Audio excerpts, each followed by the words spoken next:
It's always fun when Dr. Bob is here. Next on AM 1480 WLEA, the Newsmaker Show. Here's Brian O'Neill.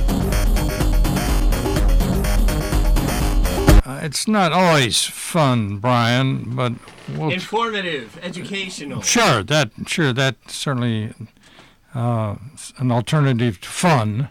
Yes. Let's start out with state Senate Democrats in Albany getting big money. Yes, there was a really great article in yesterday's Buffalo News pointing out the effects of the Democrats' takeover of the New York State Senate. And it notes that Mr. Akshar took over for Kathy Young. And interestingly enough, Mr. Akshar was not able to respond to the comments, request for comments from the newspaper. Don't tell me the article says things got worse after Senator Young left. My goodness, considerably worse for the Republicans. It notes that the same period in 2017, the Republican Senate Campaign Committee had $1,200,000 on hand. Right now, it has $270,000 on hand. So it's over almost $1 million less than what they had 2 years ago. And the point is, the Democrats are picking up money hand over fist. This Manhattan Democrat, who is now chairwoman of the Finance Committee, which was what Kathy Young was chairwoman of, in the first 6 months of 2017, she had a donation totaling $100. This year so far, she's raised $38,000.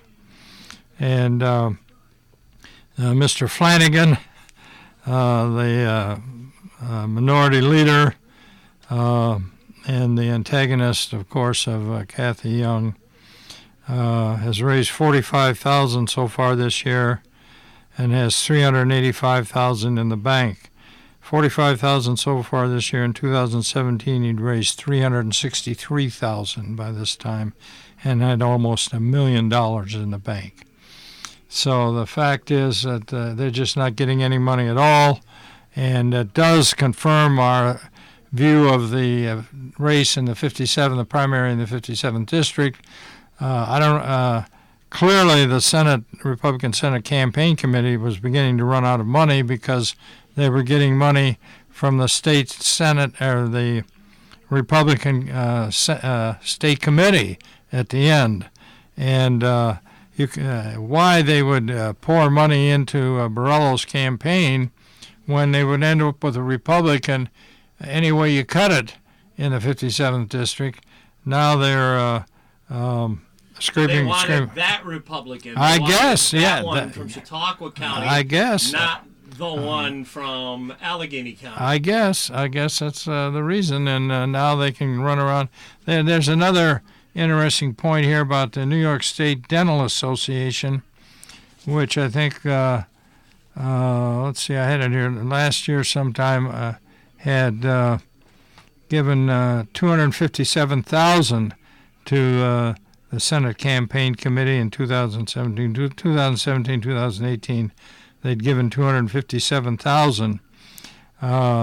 The Democrats had gotten $90,000. Since January, this same PAC has given the Republicans $5,000 and the Democrats $105,000. What was it about Kathy Young that helped her be able to raise money? Well, she's very effective, and the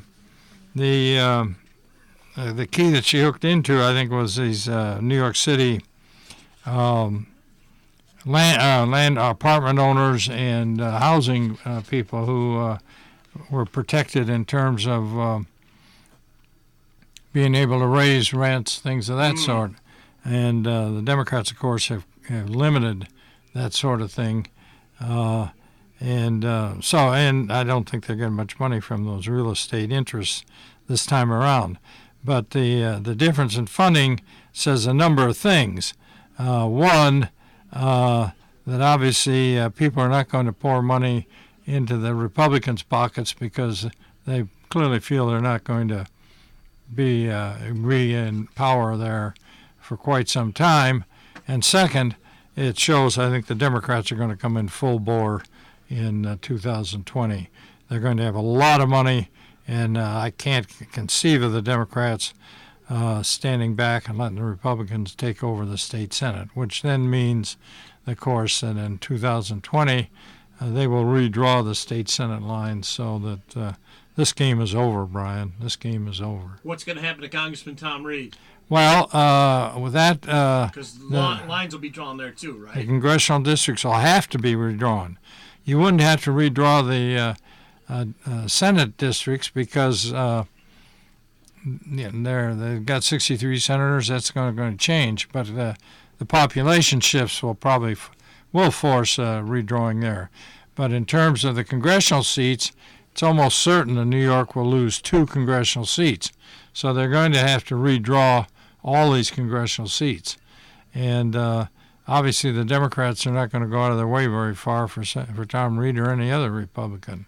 Can we talk about Congressman Tom Reed for a moment? Well, sure, if you'd like to. Today, Congressman Reed and the Problem Solvers Caucus are going down to Texas to one of the border detention facilities run by ICE to take a look at it. Yes. Now, the left has been hitting hard with this mantra. It's all over Facebook, and they say it out loud, too. All over Facebook and Twitter, there are pictures of Nazis showing the Red Cross, what the Nazi camps look like, which would not obviously have been as bad as they're showing them a better version what's of the point here? Where are we going? Well, that's what the liberals are comparing the ICE detention centers with the World War II Hitler camps. That's what they're saying. So Congressman Tom Reed's going down there today. It'll be interesting to see what he says. What do you think? I have no idea. They're comparing them to concentration camps? Yes, the left has been doing that constantly. Yeah, well, I don't think anybody's paying any attention to that. But that's the kind of hyperbole that you're running into in this day and age, Brian. Yes, it's so unfortunate. Yes, you get it from the squad, mostly AOC. Yeah, well, yes, so we could talk a little bit about the squad, if you like, in terms of where all this is going. Okay. Go ahead. Well, I had a question for you, but go ahead. Go ahead with your question. All right. The chant by the crowd, "Send her back," from the Wednesday night Trump rally in Greenville, North Carolina. "Send her back" was a reference to Congresswoman Omar of Minnesota. Trump had brought up Omar, and he brought up a lot of members of the Senate and the House, but especially the squad. In his speech that night, and when Omar got mentioned, the crowd chanted "Send her back." Then on Thursday, Trump disavowed the chant. Well, I listened to that, and he clearly was not encouraging that chant, and the fact is the chant was really quite muted. It wasn't like the Hillary's chant, "Send her to jail, send her to jail." Lock her up. Lock her up, yeah. It was, people were kind of, I guess, feeling around for something to say, really, there. So it wasn't, and the idea that he encouraged that, I didn't see that at all. He claimed that he tried to stop it. I don't know about footage the left shows to prove that he did not try to stop it, but he does not try to encourage it. No. Clips that I've seen. No, what you have going here, first of all, there are a couple points we can make about this whole thing. Number one, Trump is doubling down on the squad and these people. You want to talk about identity politics? I think Trump and the Republicans are going to give them identity politics right back to them. And right now, I think it's very clear that the Republican Party is Trump's party. They're going to stick with a clear statement of national pride, accomplishments, and the fact that they have little use for people like Cortez and Omar and some of these others. They just consider them on the fringes, and frankly, not very constructive. Not very constructive at all in this whole debate. So they're going to double down, and that's Trump's going to double down. The Republicans are going to double down. There'll be a few out there on the edges concerned about this and that. But where I think this is going is that the Democrats, to respond to this, are going to try to elect and nominate a reasonably moderate person who doesn't engage to this extent in a lot of this rhetoric. And somebody like Biden would be one. There might be some others there in the field out of the 24 or 23 that would fit that bill. So it's quite possible the Democrats will take that move. The result of that will be that Cortez and Omar and these people will move much farther to the left. And I think there's a real possibility that you're going to get a progressive, so to speak, third-party effort here by these people. So that if the Democrats don't respond and move farther left with their candidate, these people are going to, Cory Booker or somebody like that, they're going to put somebody up to challenge the Democrat nominee. And that will, I think, pretty clearly split the Democrats. And we saw that, was it yesterday or the day before, this vote on impeaching Trump, where the Democrats, pretty clear majority of the Democrats, voted against any kind of impeachment idea, but there was a pretty good number that voted for it. I don't think there was quite 100, but still there's a number of them that really are anti-Trump and really want to go after him. So you've got that split among the House Democrats, let alone with electorate out in the country and abroad. So I think the chances of a third-party candidate coming out of all this are very high, and I think Trump, frankly, is really kind of encouraging that by really poking these people every chance he gets. Yes, different talking heads on both the left and the right have said that when he says the things that he does at these live appearances and rallies, and when he says things he says on Twitter that are provocative, he's trying to set the tone. He's trying to control the conversation. Yeah. Well, and I think the other thing of it is, and I think that's sort of instinctive for Trump, but the other thing is he wants to be the center of attention, whatever happens, whether they're spelling his name right or wrong. So that's just sort of intuitive in him, and that's the way it's going to be. The idea that somehow he's got this all figured out, I think that's pushing it a little bit. I think a lot of this is just sort of knee-jerk reaction on his part, which you keep thinking it's going to get him in trouble. But so far he's pumping along, I think, pretty well. And like I say, I think the Republicans are pretty united behind him right now. Now, on the chant from Wednesday night, send her back, about Congresswoman Omar, Democrat presidential candidate, former Vice President Joe Biden, took it upon himself to demand that Trump denounce the KKK because of the chant. And the Democrats have done this kind of thing before with Trump, and when they do, they say, okay, you got to do this. And then if he does it, then first he'll fight, then he'll do it. Then they'll say, okay, but now you got to do this, and now you got to do that. Do you think Trump is going to let them control these demands? And nothing wrong with denouncing the KKK, but does Trump have to play by Biden's orders, by his rules? Well, I don't know. Why would he denounce the KKK? I mean, I'm sure he has no use for the KKK, and none of the rest of us do, but where'd these guys come from anyway? What? They weren't in any visual video clips or anything present in their uniforms. Yeah. So what's going on here, right? No, these guys. Look what these guys. What the squad is trying to say is that Trump is racist. Obviously, the term is thrown around again and again and again in this conversation because all these women are women of color. But the point is, it's not a question of racism. It's a question of Trump doesn't like the sorts of things that they're saying. And I think there's a lot of Americans that don't have much use for what they're saying either.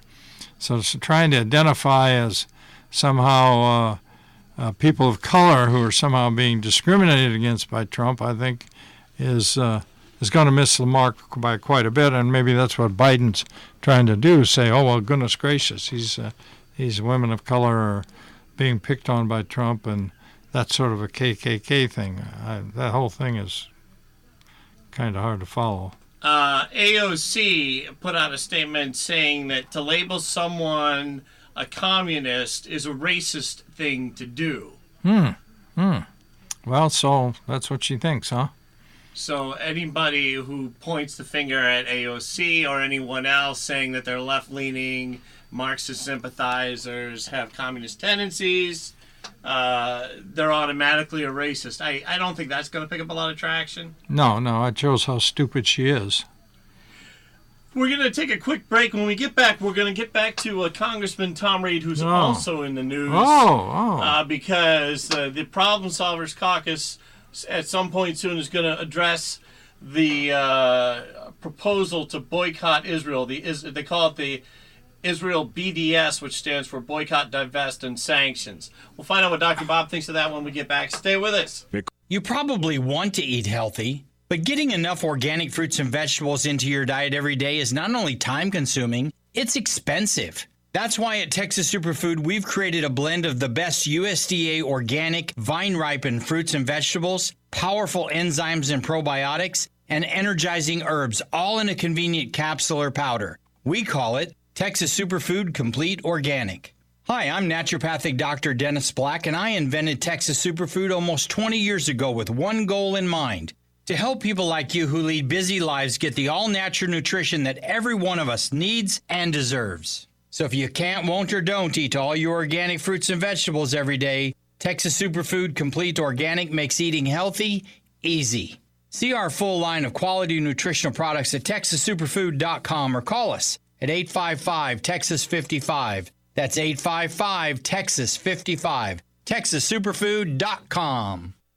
And we're back with Dr. Robert A. Heineman, political science professor emeritus at Alfred University.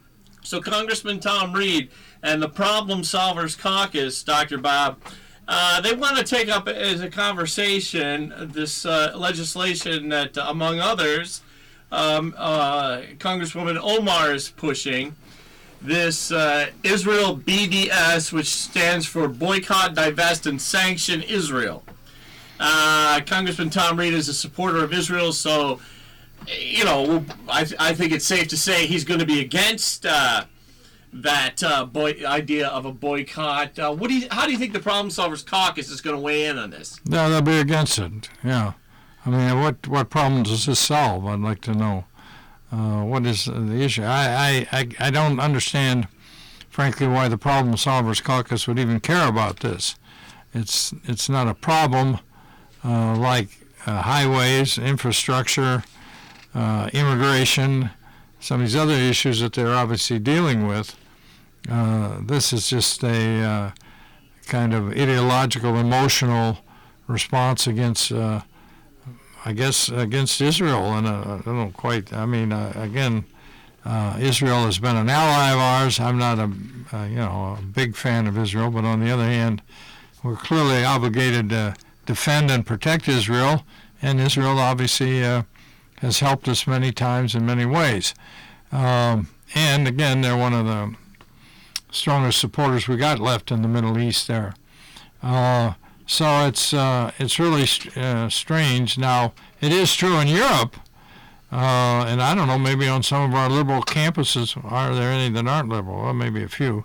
And the campuses in this country, you may be getting this. But I know in England and on other campuses in Europe, they any kind of conferences in Israel or any kind of attempts to give support or utilize Israeli scholars and such, they're just sort of boycotted from campuses. And there was a British security guard who recently was written up by the Jerusalem Post a Jewish student who was attending a school over in England got it on video and complained because a security guard was giving him a hard time and making comparisons to what this student was saying to Israeli government policy. And he said it in a pretty obnoxious way. Yeah, I have no idea what the security guards think over there. I'm just capable of responding to what the academics are trying to push. This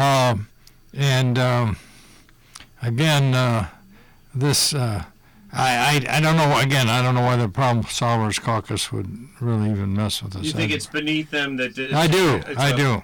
Flaky idea from Omar or something like that? I do. Well, when they consider as anti-Semitic, it does begin to border on the anti-Semitic. Now, you can certainly disagree with Israel and not be anti-Semitic, but Omar seems to be pushing the envelope quite a ways here.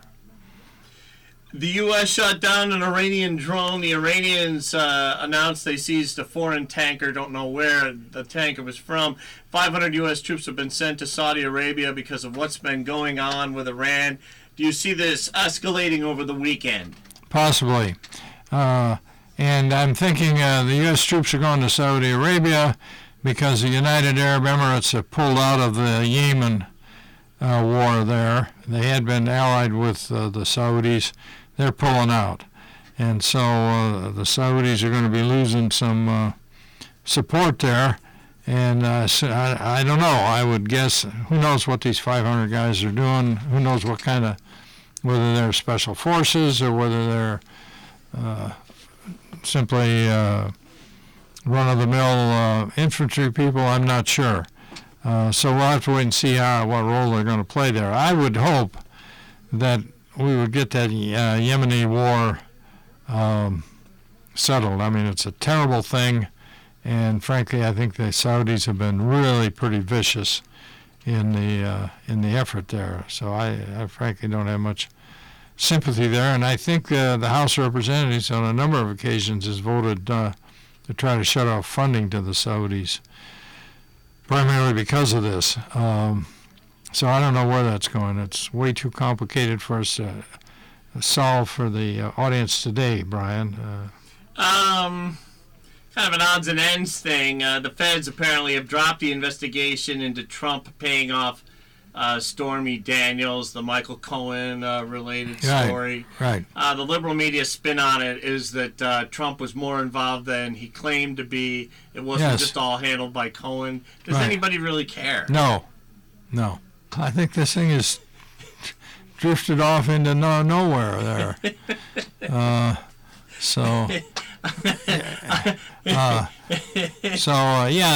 whole area here, in terms of all these scandals and such, I think people, they just had enough of this. Now, it does appear, though, that the FBI I guess they are investigators are investigating Comey and some of these other FBI agents in terms of how they may have been involved in trying to manipulate the last election. And that could get a little dicey for the Democrats. But again, you got the House of Representatives has issued contempt, held Ross and... the House voted Wednesday to hold Attorney General William Barr in contempt for not turning over census info. Barr and Ross, who was head of Department of Commerce. I don't know where these contempt citations go. I don't know if anybody who's going to take them to court. I mean, it's... Wasn't Eric Holder held in contempt? And he just ignored it. Yeah, that crazy... that's something... Fast and Furious, they came up with this crazy idea that they would provide the drug cartels with American weapons so they could trace them, and then they end up killing at least one U.S. border guard with our own weapons. And Holder was never held responsible for that. And so I think Congress is really pretty helpless in that sort of situation. Now, if you got a Justice Department that really wants to back up Congress and take the contempt citations and such to court, maybe they get something out of it. But I don't see the Justice Department now particularly sympathetic to the House of Representatives. Well, Dr. Bob, with that, we have to go. I want to thank you so much for stopping by. Well, I appreciate it, Brian, and we'll try to bring a little humor in next time. Yeah.